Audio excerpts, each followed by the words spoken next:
Hello and welcome to another An Old Man Watches, and today I'm going to be talking about the 1987 Australian science fiction film The Time Guardian. The headline here is Earth's last hero fights a battle to save the future and the past. Pray he's not too late. But also sported the truly awful tagline, the only thing he won't waste is the time. So, yeah. And basically the premise of this film is that in the year 4039, a city of survivors from the Neutron Wars travel through time and space in an effort to escape the Jendiki, who are a race of cyborgs intent on wiping out humanity. The city's next planned jump is to the Australian outback in 1988, which seems like an odd choice of destination. It's a bit public and obvious, you would think, but hey, whatever. A soldier named Ballard and a historian named Petra are detailed to go back to this era ahead of the city and prepare the location for the arrival of the bigger group. Unfortunately, this mission goes off the rails almost immediately, and Petra is badly injured. That means that Ballard, who lacks knowledge of the era in which he finds himself, is forced to seek help from local geologist Annie Lassette, or Lassett, don't forget exactly how it's pronounced, as he attempts to complete his mission. As you might expect, Ballard and Annie are also going to hook up. And just as you also might expect, the Jendiki are going to arrive on the scene, threatening both Ballard's home and the 20th century community he has accidentally put in danger. Now, I found The Time Guardian to be quite a fun film to watch, but that is in no way because the movie is good. Quite the opposite, in fact. As one reviewer noted, it had the wrong producers, the wrong deals, the wrong budget, the wrong cast, and the wrong script. You'll notice there's a lot of wrongs there. Let's talk about a few of its many, many missteps. First of all, based on the synopsis I just gave you about the film, you've probably picked up on the fact that The Time Guardian doesn't exactly break massive new ground in terms of its basic story.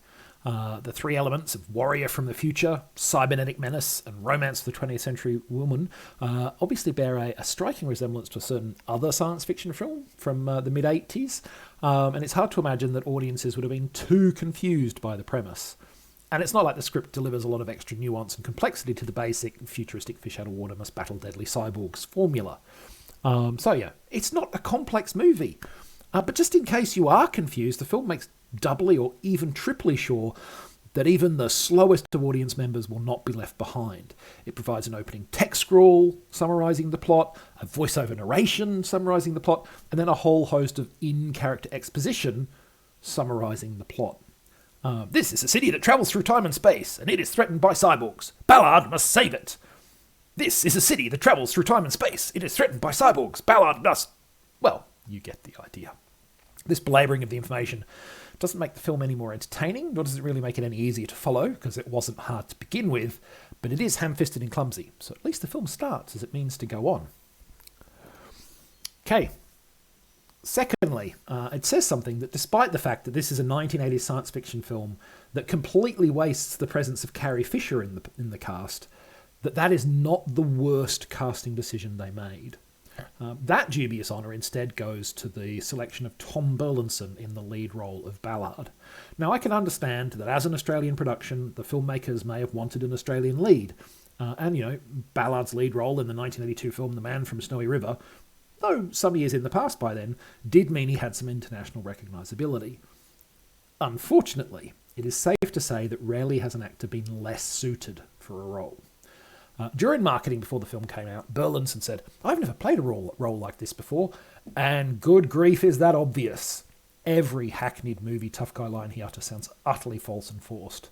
It thuds leadenly out of the screen. It's a performance so bad that, coupled with the relatively disappointing Man from Snowy River 2 the following year, it seems to have pretty much ended his career as a leading man. He is utterly out of his depth here, and that is apparent at every moment he is on screen, which is, most of the movie. Finally, you may be familiar with the concept of the idiot ball in fiction, which is a moment where the writing suddenly has a character become incapable and incompetent at something they're supposed to be good at. in order so that the narrative can develop in the way that the writing wants it to. Why is this person doing this thing? Well, because if they didn't, the plot wouldn't happen. Well, this film doesn't have an idiot ball moment because it has Idiot Ballard, a man who is supposed to be capable and competent, but for whom most of the film's runtime contrives to do the most obviously counterproductive thing possible at pretty much every moment of his mission. Now, to be fair, the film also makes plenty of other characters do stupid things as well. But those characters aren't our leading man, our protagonist, the hero whose adventures we are supposed to thrill to, and whose success against the odds we are supposed to cheer.